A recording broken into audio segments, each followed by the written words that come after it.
Hello, good evening everyone. मला थोडीशी सर्दी झाली आहे.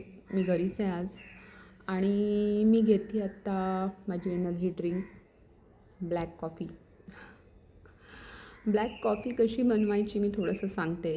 अर्धा चमचा कॉफी मगमध्ये कॉफी घ्यायची आणि त्याच्यावरती अर्धा चमचा गाईचं तूप टाकायचं आणि वरून गरम गरम पाणी ओतायचं. झाली आपली कॉफी रेडी.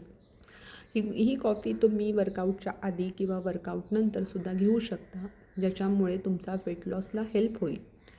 पण कॉफी घेताना ती लिमिटमध्येच घ्या. दिवसाला अर्धा चमचा कॉफी बस झाली. जर तुम्ही दिवसभरामध्ये 3-4 वेळा कॉफी घेत असाल तर ते चुकीचं आहे. कारण जितकं चांगलं तितकं वाईट असतं.